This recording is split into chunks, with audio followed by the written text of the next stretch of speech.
If you don't have economic development, what are we talking about? We are sharing misery, starvation, half starvation, malnutrition. First, let's get a decent livelihood.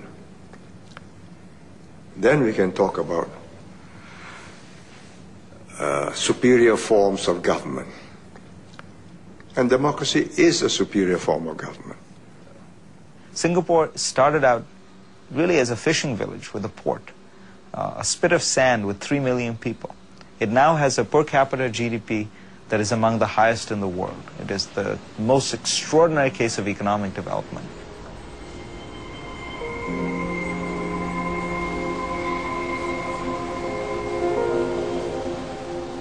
We were not one people. We were so many different Chinese dialect groups, so many different Indian groups from India, so many different Malay, Javanese, Boyanese, Maduris groups, all brought together under the British to make a living here. We did not share one language. We did not share one future.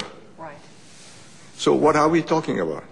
So we had first to forge a society gradually through education, teaching everybody English and the mother tongue so that English became our working language, so that today, after 40 years, there is some sense that we share a future.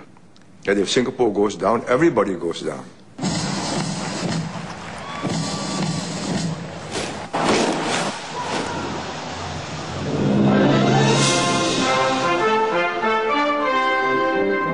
Het moderne Singapore verrijst als de Britse heerschappij eind jaren 50 eindigt.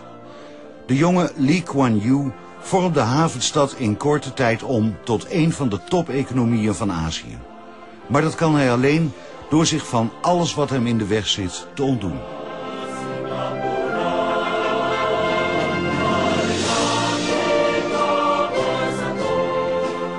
That fight was between a radical left, a communist united front, and us.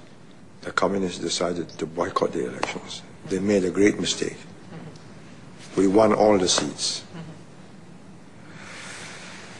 So we had 5 years of peace and stability, and we built on it. And how important was creating an open democracy at that time? Oh, there was all the time a communist underground with the killer squads. I am not here to play somebody else's game. I have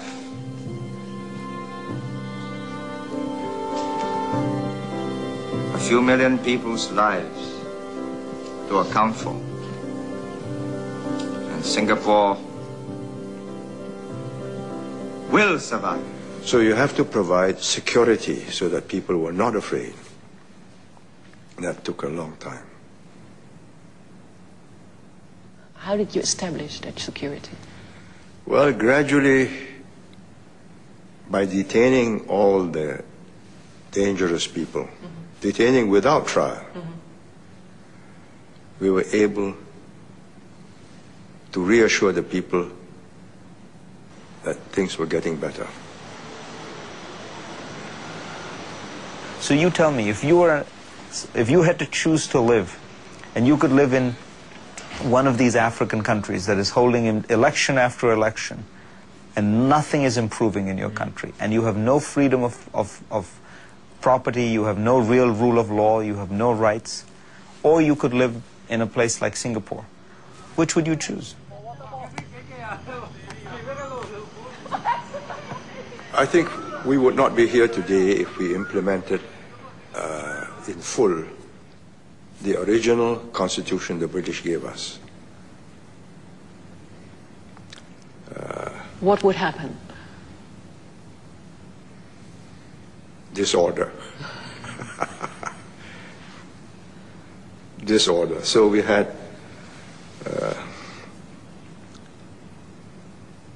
to limit some liberties. Liberty of freedom of assembly. You must have a police permit. You can't keep on agitating and getting people excited. You need a permit to have a publication. So in this way, we were able to gradually get some form of restraint in what you say, what you speak, what you do. I say without the slightest remorse that we wouldn't be here, we would not have made the economic progress if we had not intervened on very personal matters. Who your neighbor is, how you live, the noise you make, how you spit or where you spit, or what language you use. Had we not done that and done it effectively, we would not be here today. It is a one-party state. They do have elections, but through various formal and informal measures, the ruling party maintains a very tight control. Now, when you look at a system like that, you have to ask yourself, of course it would be better if they would have open elections, genuinely free elections. But I don't fault them for not having done it for 30 years, because they were putting in place all the institutions, all the building blocks that have produced a modern open society. They were doing the hard work. There's now a sort of a belief that you have to bribe people into being democratic. First you make them prosperous and then they become democratic, which I don't think is necessarily the way to look at these. After all, you know, we didn't, for instance, invade Iraq to make it prosperous. We invaded it to make it democratic. And yet we seem to be spending most of our money on building electric power plants and new ports and roads and bridges, as opposed to helping build political parties, civil society, and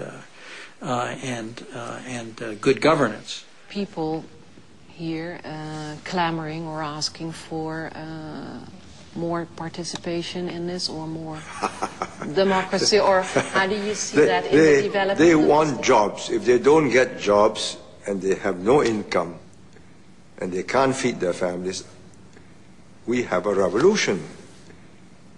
It's not democracy. How does voting another man to be the government and he can't produce the jobs, how does that help you? Whoever governs Singapore must have that iron in him, or give it up. This is not a game of cards. This is your life and mine. I've spent a whole lifetime building this. And as long as I'm in charge, nobody's going to knock it down. They have achieved what they have achieved precisely because they got the sequence right. But now it's time for them to democratize fully. And I think that if they don't do so in the next 20 years, they will face a problem, because now they have an educated, middle-class, totally aware population that sees the whole of the rest of the world and is frustrated. I can tell you from talking to Singaporeans, young Singaporeans are frustrated, and the government will have to start opening up more and more and more.